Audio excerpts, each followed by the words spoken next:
भारत की आज़ादी का 62 साल लंबा संघर्ष। ये कहानी इतनी बड़ी और इतनी जटिल है कि इसे समझना कहाँ से शुरू करें? आज हम इसी कहानी को समझने की कोशिश करेंगे, वो भी सिर्फ एक चार्ट के जरिए। एक ऐसा चार्ट जो 1885 से लेकर 1947 तक की इस लंबी यात्रा के हर बड़े पड़ाव को हमारे सामने खोल कर रख देगा। तो ये रहा हमारा रोड मैप। देखिए, ये सिर्फ कुछ तारीखें और घटनाएं नहीं हैं, ये अपने आप में एक पूरी दास्तान है। ये हमें बताता है कि कैसे आज़ादी का ये आंदोलन 3 बड़े दौर से गुजरा: उदारवादी, फिर उग्रवादी और आखिर में गांधीवादी दौर। तो चलिए इस मैप पर एक एक कदम आगे बढ़ाते हैं और देखते हैं कि कैसे एक छोटी सी चिंगारी ने पूरे देश को रोशन कर दिया। हमारी आज की पड़ताल का ढांचा कुछ ऐसा रहेगा। सबसे पहले देखेंगे कि इस आंदोलन का जन्म कैसे हुआ, फिर इसके 3 सबसे अहम पड़ावों को समझेंगे: नींव, टकराव और पराकाष्ठा। और आखिर में बात करेंगे कि इस आज़ादी की विरासत क्या रही। तो कहानी शुरू कहाँ से होती है, इसके लिए हमें अपने चार्ट पर सबसे पहली एंट्री पर चलना होगा। साल था 1885 और पूरे हिंदुस्तान में एक ऐसी आवाज़ की ज़रूरत महसूस हो रही थी जो सबकी बात कह सके, एक होकर। और यहीं से पहला कदम उठाए गए। और वो पहला कदम था 1885 में भारतीय राष्ट्रीय कांग्रेस की स्थापना। ये एक बहुत बड़ी, एक ऐतिहासिक घटना थी, क्योंकि पहली बार पूरे देश के लोगों को अपनी बात रखने के लिए, अपने हक की आवाज़ उठाने के लिए एक ऑर्गेनाइज्ड, एक राष्ट्रव्यापी मंच मिला था।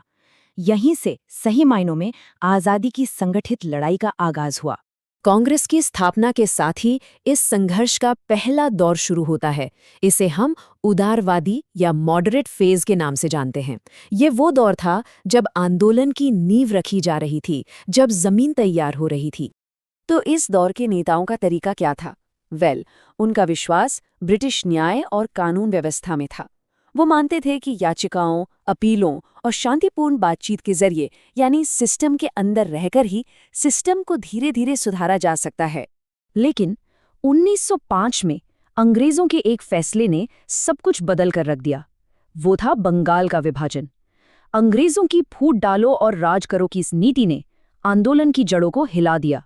नतीजा, 1906 में मुस्लिम लीग का गठन हुआ और 1907 आते आते तो कांग्रेस खुद 2 हिस्सों में बंट गई, नरम दल और गरम दल। अब जब शांतिपूर्ण तरीकों से बात नहीं बनी, तो जाहिर है एक नई सोच, एक ज्यादा आक्रामक विचारधारा ने जन्म लिया। यहीं से शुरू होता है उग्रवादी चरण, एक ऐसा दौर जहां संघर्ष ने सीधी टक्कर यानी टकराव का रास्ता अपना लिया। इस दौर में खुदीराम बोस जैसे क्रांतिकारियों ने हंसते हंसते फांसी का फंदा चूम लिया। सरकार ने जवाब में कुछ रियायतें दी, जैसे 1909 के मॉर्ले मिंटो सुधार।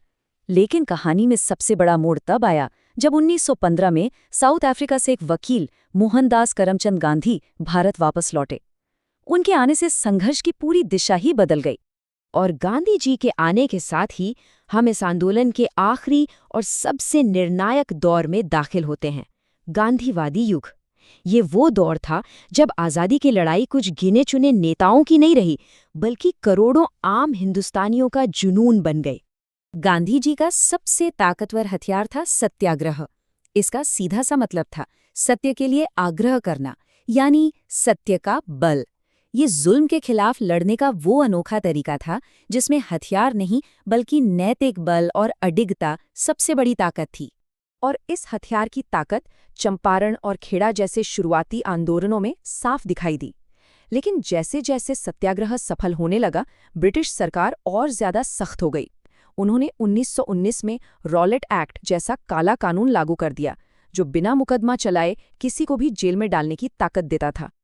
और इसी रॉलेट एक्ट के खिलाफ अमृतसर के जलियांवाला बाग में हजारों निहत्थे लोग शांति से प्रदर्शन कर रहे थे।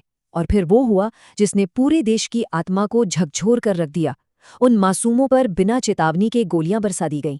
इस हत्याकांड ने ब्रिटिश राज के न्याय के नकाब को हमेशा के लिए उतार फेंका और पूरे देश को गुस्से की आग में झोंक दिया। जलियांवाला बाग के जवाब में गांधी जी ने 1920 में असहयोग आंदोलन का ऐलान किया।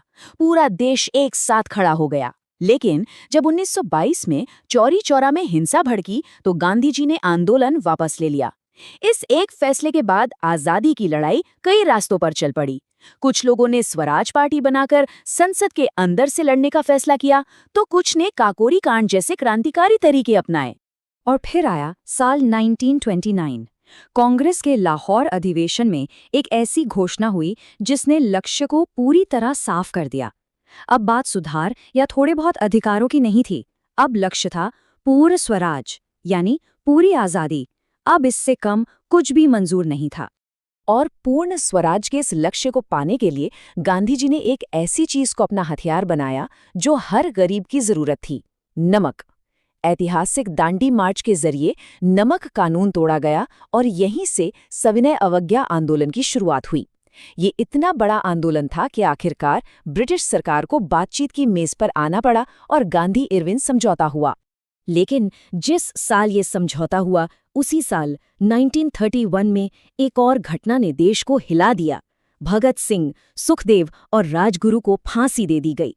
उनका बलिदान उस क्रांतिकारी धारा का प्रतीक बन गया जो मानती थी कि आज़ादी मांगी नहीं जाती, छीनी जाती है। उनकी ये विरासत आज भी हम सबके दिलों में जिंदा है। इसी उथल-पुथल के बीच लंदन में भारत के भविष्य पर चर्चा के लिए गोलमेज सम्मेलनों का दौर चला, लेकिन आपसी मतभेदों और बड़े नेताओं की गैर मौजूदगी की वजह से ये सारी बातचीत बेनतीजा ही रही। आज़ादी से पहले का आखिरी दशक तो मानो तूफानी रफ्तार से गुजरा।